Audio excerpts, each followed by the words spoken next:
question is why next organizing? Why should organizations and managers consider a new way of working and a new way of organizing? So what we thought is that there is a lot of approaches out there and a lot of questions on the other hand, and we thought it might be really helpful to bring people together who on the one hand have taken some steps towards this new paradigm of next organizing, have experiences in the one or the other way how to change this setup of organizations, and bring in people who are curious and passionate about this question and are eager to learn how could this work, and to create a melting pot of people with different interests, different experiences. Are there good examples of organizations who live this new paradigm?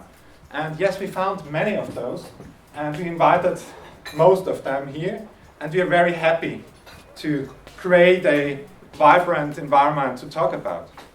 I spend more time in Europe than I do in Pennsylvania. I think Europe is a great place to reinvent organizations, so hopefully I've come to the right place to find some people that are interested in different approaches to organizing, because that's really where my passion is.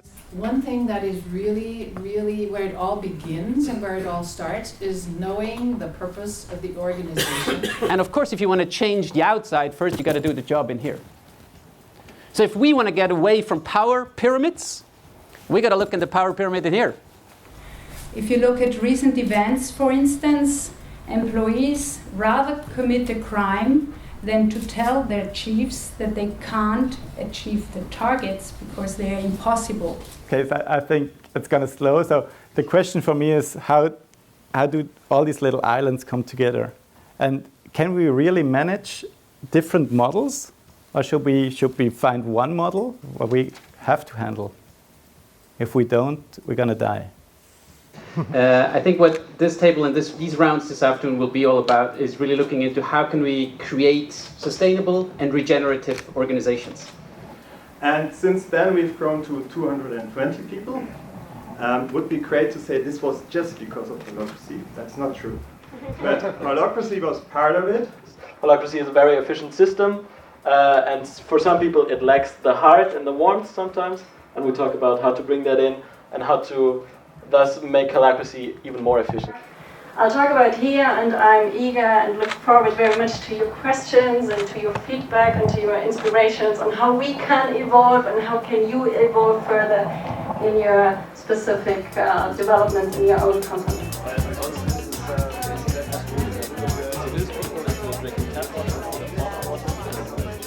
How do we do an implementation with a client? So there are several phases.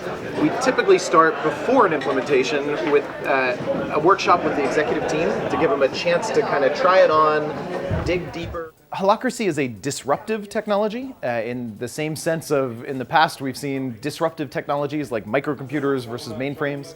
And we call a technology disruptive because it requires people to change behaviors and change patterns to adopt it. And Holacracy is true too. If we've got decades of experience working within a management hierarchy and processes and systems built on top of that management hierarchy, it is a disruptive move. It takes a lot of effort and patience to change all those systems to something new. But on the other side, we saw what happened to companies that didn't adopt microcomputer technology when that disruptive technology came. When a fundamentally more responsive, adaptive, better technology comes along, if you're not willing to make the leap and go through the process of changing your systems, you will be disrupted. And that's true with Holacracy, I think, as well, and other new forms of organizing. We need more responsive organizations. If you don't make the leap and step consciously into the disruption will ultimately, eventually find you. So for us at Zappos, it was really important to think about what would take our company to the next level. Research has shown that every time the size of a city doubles, productivity per resident goes up by 15%. But when companies grow in size, actually the exact opposite thing happens. Productivity per employee actually normally goes down. So it was really important for us to see how could we operate our company more like a city is structured and less like a traditional company is structured. So we have 10 core values which really codify who we are as a company, even before Holacracy.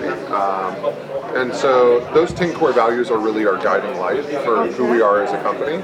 I believe that Holacracy has pushed us to deepen our investment in those core values. That's what this Future Lab Next Organizing is about, and it's creating a different kind of container for dialogues on Next Organizing to happen, and we hope to get a lot of insights and inspiration out of it, and are really curious what will be the essence of today's work. Thank you for bringing yourself here and your role and as a person. And as we said this morning, we are on a journey to Next Organization. So this was a leg we traveled together. I hope it won't be the last one.